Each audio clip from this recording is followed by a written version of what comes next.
ನನಗೆ ಮಾತು ಕೊಡು ಕಮಲಿ. ಅಜ್ಜಿ ಏನು ಹೇಳ್ದೆ ಪ್ರಾಮಿಸ್ ಮಾಡು ಅಂತ ಕೇಳಿದ್ರೆ ಕಮಲಿ ಹೇಗೆ ಮಾತು ಕೊಡ್ತಾಳೆ? ಅನಿಕಾ, ನೀನು ಸ್ವಲ್ಪ ಸುಮ್ಮನೆ ಇರ್ತೀಯಾ?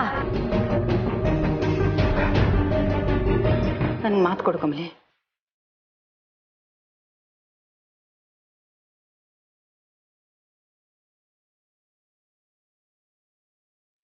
ನನ್ನ ಮಾತನ್ನ ನೀನು ಮೀರಲ್ಲ ಅನ್ನೋ ನಂಬಿಕೆಯಿಂದ ನಾನು ನಿನ್ನ ಹತ್ರ ಒಂದು ವಿಷಯ ಹೇಳ್ತಾ ಇದ್ದೀನಿ.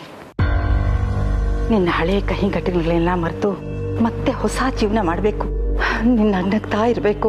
ರಿಷಿ ಮನೇನ ನಂದಾದೀಪವಾಗಿ ಬೆಳಗಬೇಕು.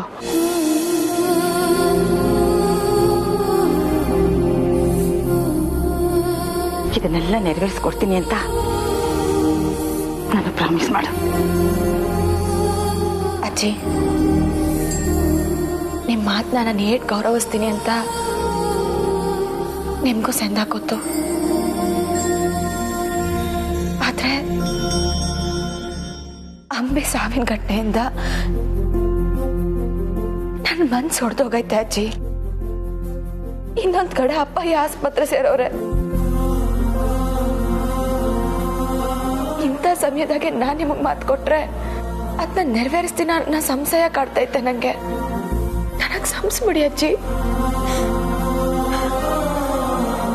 ಕಮಲಿ, ಕಮಲಿ ನೋಡು, ಅಳ್ಬೇಡಮ್ಮ, ಅಳ್ಬೇಡ. ಇದನ್ನೆಲ್ಲ ದಾಟಿ ಮುಂದುವರಿಯೋದೆ ಜೀವನ. ಸುಳಿಲ್ ಸಿಕ್ಕಾಕೊಂಡ್ರೆ ಹೊರಗೆ ಬರೋದು ತುಂಬಾನೇ ಕಷ್ಟನಮ್ಮ. ಅದು ಅಹಂಕಾರದ ಸುಳಿ ಆಗಿರ್ಬೋದು, ದುಃಖದ ಸುಳಿ ಆಗಿರ್ಬೋದು, ಆಡಂಬರ, ಅತ್ಯಾಸೆ, ಮೋಹ, ಯಾವುದೇ ಸುಳಿಲ್ ಸಿಕ್ಕಾಕೊಂಡ್ರು ಜೀವನನೇ ಕಳೆದು ಹೋಗುತ್ತೆ. ನೋಡು, ನೀನಂತ ತಪ್ಪು ಮಾಡಬೇಡ. ನೀನು ನೋಡ್ತಾ ಇರೋ ಕಷ್ಟಗಳಿಲ್ಲ ಕಮಲಿ. ಇದೆಲ್ಲ ನಿನ್ನ ಇನ್ನಷ್ಟು ಗಟ್ಟಿ ಮಾಡ್ತವೆ ಅಂತ ತಿಳ್ಕೊ.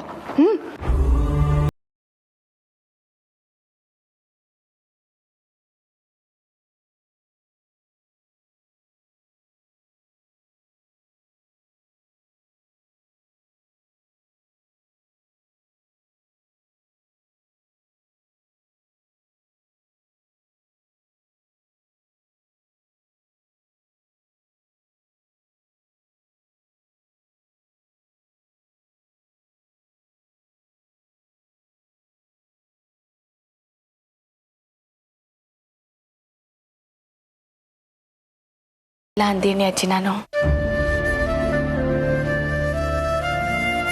ಅಜ್ಜಿ, ನನ್ನ ಮಾತಿನ ನಿಮಗೆ ಖುಷಿ ಕೊಡ್ತೈತೆ ಅನ್ನೋದಾದ್ರೆ ನೀವ್ ಹೇಳ್ದಂಗೆ ಆಗ್ಲಿ ಅಜ್ಜಿ. ಈ ದಿನ ಆಗಿರೋದ್ನೆಲ್ಲ ಮರೆತು ಇನ್ ಮ್ಯಾಕೆ ಖುಷಿ ಖುಷಿಯಿಂದ ಬದುಕ್ತೀನಿ.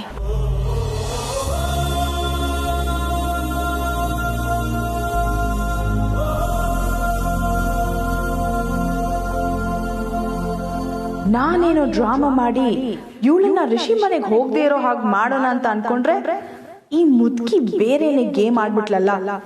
ಬಿಡ್ಬಾರ್ದು. ಅಜ್ಜಿ, ಒನ್ ಕ್ವೆಶ್ಚನ್. ಈಗ ಅಂಬಿ ಸತ್ತಿದ್ದಾಳೆ, ಅವಳು ಒಂದು ರೀತಿಯಲ್ಲಿ ಈ ಮನೆಗೆ ಸೇರ್ಬೇಕಾದವಳು ಅಲ್ವಾ? ಇವಾಗ ನಮಗೆಲ್ಲ ಅದೇನದು, ಸೂತ್ಕ ಅಲ್ವಾ? ಇಡೀ ಪ್ರಪಂಚನೇ ಮನೆ ಅಂತ ನಂಬಿರೋರ್ಗೆ ಪ್ರತಿದಿನ ಸೂತ್ಕನೆ. ಈಗ ಅದ್ರ ಬಗ್ಗೆ ಯೋಚನೆ ಮಾಡೋದು ಬೇಡ. ಅಂಬಿ ಬರೋಕ್ಕಿಂತ ಮುಂಚೆ ನಮ್ಮ ಬದುಕು ಹೇಗಿತ್ತೋ ಇನ್ ಮುಂದೇನು ಹಾಗೇ ಇರುತ್ತೆ.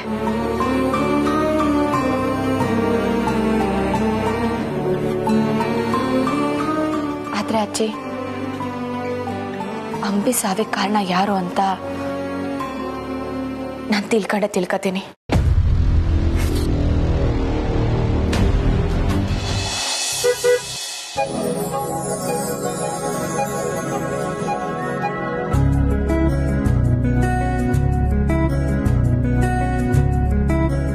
ರಿಷಿ, ತಾರಾ, ಬನ್ನಿ ಬನ್ನಿ ಕೂತ್ಕೊಳ್ಳಿ.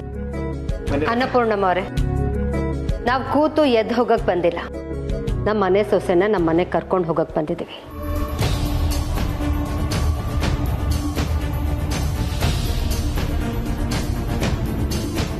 ಕೋಪ ಮಾಡ್ಕೋಬೇಡಿ ತಾರಾ. ಪರಿಸ್ಥಿತಿ ನಿಮಗೆ ಗೊತ್ತಿದೆಯಲ್ಲ. ಮದುಮಗಳನ್ನ ಮಂಟಪದಿಂದ ಕಳಿಸ್ಕೊಡ್ಬೇಕಾಗಿತ್ತು. ಆದರೆ ಇರ್ಲಿ ಬಿಡಿಮ್ಮ, ಏನೋ ಆಗಿದ್ದಾಗೋಯ್ತು. ಈಗ ಮುಂದೆ ಆಗೋದು ನೋಡೋಣ. ನೀವು ಹಿರಿಯರು ಆಶೀರ್ವಾದ ಮಾಡಿ ನಮ್ಮ ಮನೆ ಸೊಸೆನ ನಮ್ಮ ಮನೆಗೆ ಕಳಿಸ್ಕೊಡಿ ಸಾಕು.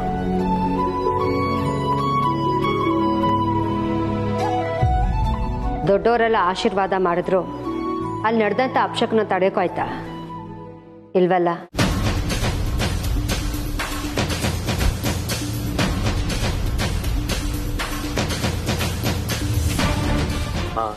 ಪ್ಲೀಸ್ ತಾರಾ, ಪ್ಲೀಸ್ ಪದೇ ಪದೇ ಅದೇ ಮಾತು ಯಾಕೆ? ಬಿಟ್ಬಿಡು. ಕಮಲಿ, ನೀನು ನಮ್ಮ ಮನೆ ಬೆಳಗೋ ಸೊಸೆ. ನೀನು ನಗ್ನಗ್ತಾ ಮನಸ್ಫೂರ್ತಿಯಾಗಿ ನಮ್ಮ ಮನೆಗೆ ಬಂದರೆ ಅಷ್ಟೇ ಸಾಕಮ್ಮ.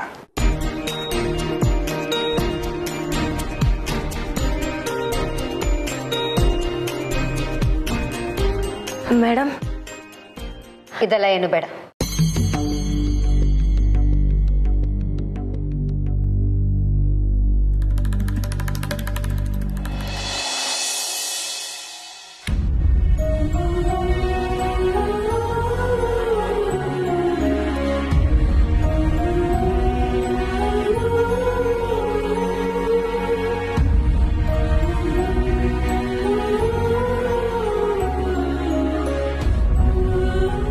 ಮೊದಲು ದೇವ್ರ ಪೂಜೆ ಆಗಲಿ, ಆಮೇಲೆ ಮುಂದಿಂದು. ಬನ್ನಿ.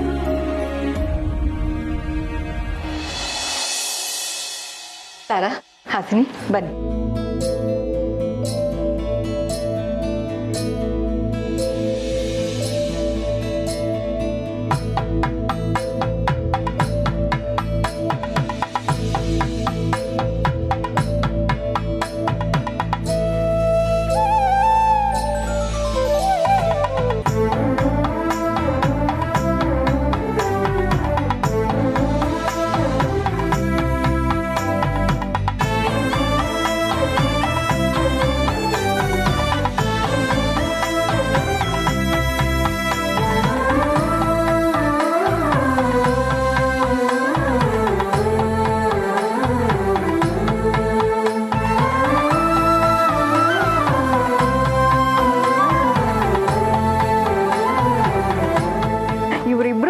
ಟಚ್ ಸ್ಕ್ರೀನ್ ಮೊಬೈಲ್ ಫೋನ್ ಇದ್ದಂಗೆ. ಅವ್ನು ಇವಳನ್ನ ಟಚ್ ಮಾಡಿದ ತಕ್ಷಣ ಬ್ರೈಟ್ ಆಗಿ ಹೋಗ್ತಾರೆ ಅಲ್ವಾ?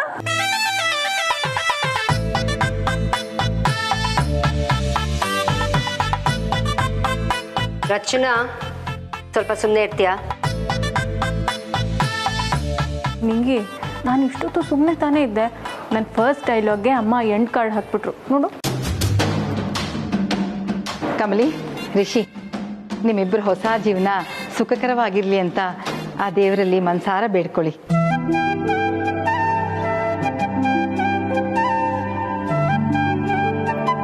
ತಾರಾ, ಹಾಸಿನಿ, ಆರತಿ ಮಾಡಿ.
ನೂರು ಕಾಲ ಚೆನ್ನಾಗಿರಿ. ಒಳ್ಳೇದಾಗ್ಲಪ್ಪ, ಒಳ್ಳೇದಾಗ್ಲಮ್ಮ.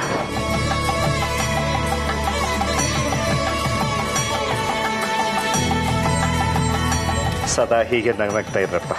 God bless you.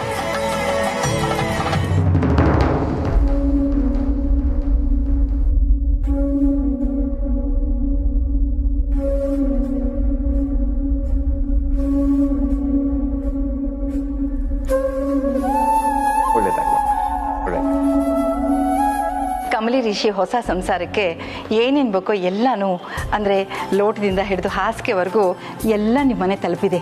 ದಯವಿಟ್ಟು ಸ್ವೀಕರಿಸಬೇಕು. ಅಯ್ಯೋ ಅಮ್ಮ, ಅದನ್ನೆಲ್ಲ ಯಾಕೆ ಕಳ್ಸೋಕೆ ಹೋದ್ರಿ? ಹೇಳಿದ್ನಲ್ಲ, ಹೆಣ್ಣಿನ ಕಡೆಯವರಿಗೆ ಇನ್ನು ಹೇಗೆ ಪ್ರೀತಿ ತೋರಿಸ್ಬೇಕು ಅಂತ ಗೊತ್ತಾಗಲ್ಲ. ಸರಿ ಆಯ್ತಲ್ಲ, ಹೊರಡೋಣವಾ?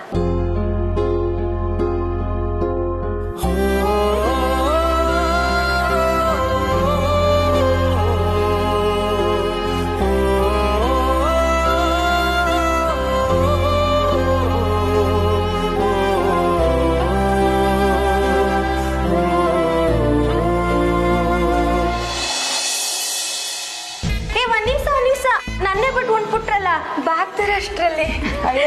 ಹೋಗುವಾಗ ನಿಂದೇನೆ ಅಡ್ಬಾಯಿ. ಪಾಪ ತಾರಾ ಆಂಟಿ ಆಲ್ರೆಡಿ ಅಪ್ಸೆಟ್ ಆಗಿದ್ದಾರೆ.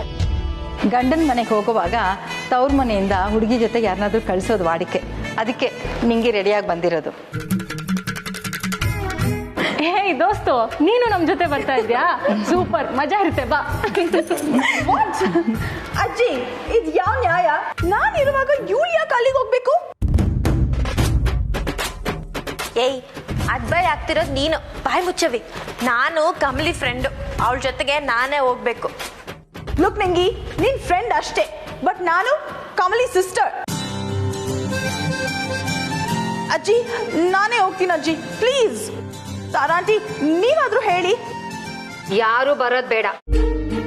ಕಮಲಿಗೆ ನಮ್ಮ ಮನೆ ಹೊಸದೇನಲ್ವಲ್ಲ, ಪರಿಚಯನೇ ಇಲ್ದಿರೋ ಹುಡುಗಿ ಬರ್ತಿದ್ದಾಳೆ ಅಂದ್ರೆ ಆ ವಾಡಿಕೆಗೆ ಒಂದು ಅರ್ಥ ಇರುತ್ತೆ. ಆದ್ರೆ ಕಮಲಿಗೆ ನಮ್ಮ ಮನೆ ಹೊಸದಲ್ವಲ್ಲ, ಅವಳೊಬ್ಳೆ ಬರ್ಲಿ. ಅದು ಹಾಗಲ್ಲ ತಾರ. ಕಮಲಿ ಇದುವರೆಗೂ ನಮ್ಮ ಮನೆಗೆ ಬಂದಾಗಲೆಲ್ಲ ಹಾರ್ಡ್ಲಿ 1 ದಿನ 2 ದಿನ ಇದ್ದು ಹೋಗಿದ್ದಾಳೆ. ಈಗ ನಮ್ಮ ಮನೆ ಸೊಸೆ ಆಗಿ ಪರ್ಮನೆಂಟಾಗಿ ಅಲ್ಲೇ ಇರೋದಕ್ಕೆ ಬರ್ತಿದ್ದಾಳೆ. ಇನಿಷಿಯಲಿ ಯಾರಾದ್ರೂ ಜೊತೆಲಿದ್ರೆ she'll will better. Yes auntie, ನಾನೇ ಬರ್ತೀನಿ. ಕಮಲಿ, ನೀನಾದ್ರೂ ಹೇಳು, ನಾನು ನಿನ್ ಜೊತೆಗೆ ಬರ್ತೀನಿ, ಪ್ಲೀಸ್.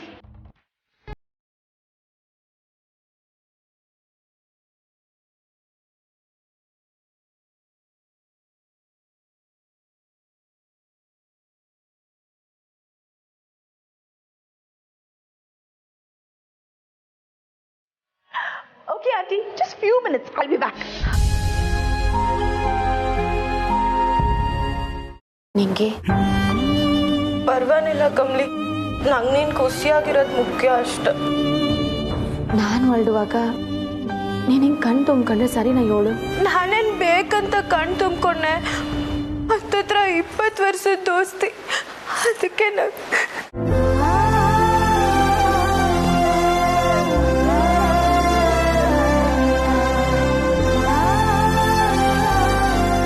ರಿಷಿ, ನಮ್ಮ ಮನೆ ಮಗಳನ್ನ ನಿನಗೆ ಒಪ್ಪಿಸ್ತಾ ಇದ್ದೀವಪ್ಪ. ಇನ್ನು ಮುಂದೆ ಅವಳ ಸುಖ ಸಂತೋಷ ಕಷ್ಟ ನಷ್ಟ ಎಲ್ಲ ನಿನಗೆ ಬಿಟ್ಟಿದ್ದು. ಇನ್ನು ಮುಂದೆ ಇವಳಿಗೆ ನೀನೇ ಎಲ್ಲ ಚೆನ್ನಾಗಿ ನೋಡ್ಕೊಳಪ್ಪ.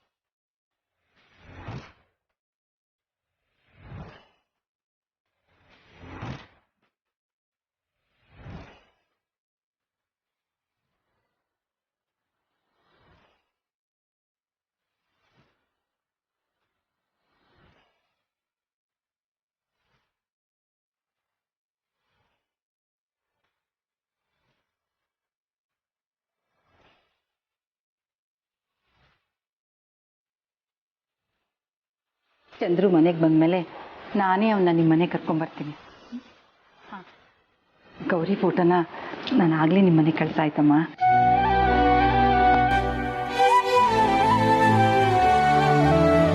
ಕಮಲಿ ಅವರೇ, ಈಗಲೇ ಅದೆಷ್ಟು ಅಳಬೇಕು ಅದು ಮಾಡಿ. ಇನ್ಮೇಲೆ ನಿಮ್ಮ ಜೀವನದಲ್ಲಿ ಬರೀ ಖುಷಿನೇ ಇರುತ್ತೆ, ಅದಕ್ಕೆ ನಾನು ಗ್ಯಾರಂಟಿ.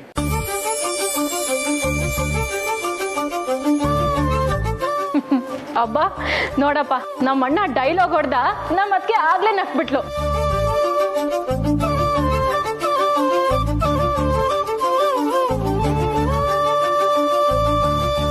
ಹೊರಡಣ್ವಾ? ಅನಿಕಾ ಬಂದೆ. ನಡೀರಿ.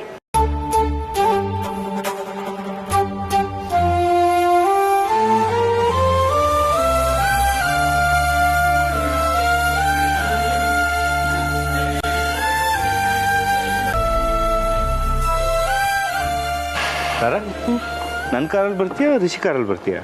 ಋಷಿ ಕಾರಲ್ಲಿ ಬರ್ತೀನಿ.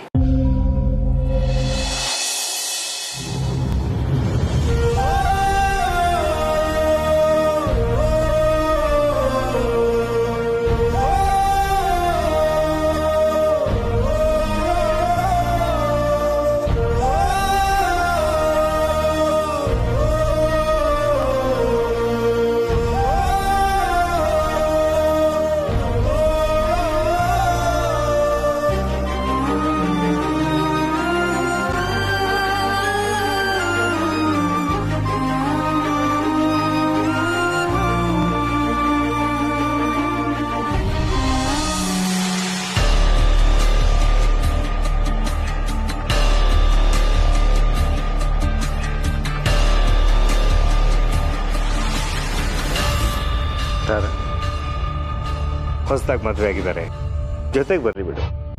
ನೀನು ನನ್ನ ಜೊತೆ ಬಾ.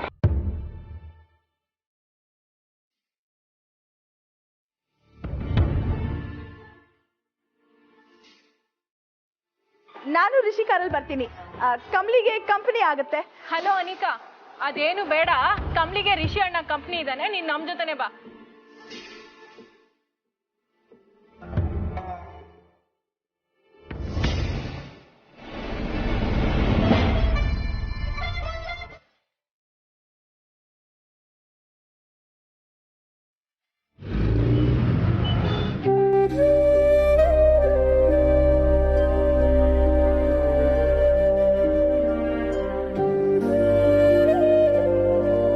ಕಮಲಿ ಅವರ ಅಜ್ಜಿ ಕಾಣ್ತಿದ್ದಾರೆ ಅಂತ ಇನ್ನೂ ತಿರುಗಿ ನೋಡ್ತಾ ಇದ್ದೀರಾ? ಅಜ್ಜಿ ಕಾಣಬೇಕು ಅಂದ್ರೆ ನಾವು ತಿರ್ಗಾ ವಾಪಸ್ಸು 4 ಕಿಲೋಮೀಟರ್ ಹೋಗ್ಬೇಕು.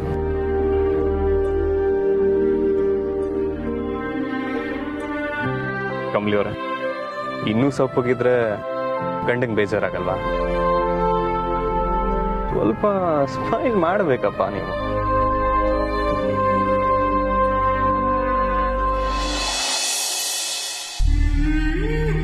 ಕಮಲಿ ಅವರೇ, ಇನ್ ಮುಂದೆ ನಮ್ಮ ಜೀವನದ ಬಂಡಿ ಶುರು ಆಗುತ್ತೆ.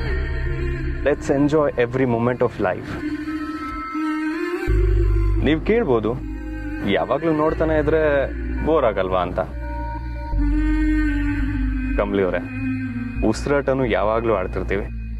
ಬೋರ್ ಆಗತ್ತೆ ಅಂತ ಬಿಟ್ಬಿಟ್ರೆ ಪ್ರಾಣ ಹೋಗ್ಬಿಡಲ್ವಾ? ಹಾಗೇನೆ ಇದು. ನೀವೇ ನನ್ನ ಪ್ರಾಣ.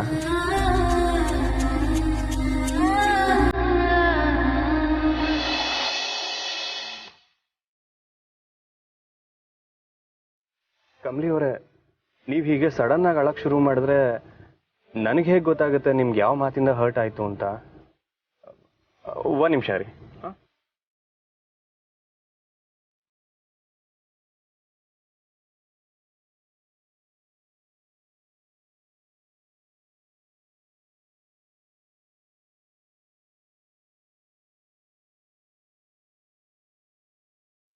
ಬನ್ನಿ ಕಮಲಿ ಅವರೇ.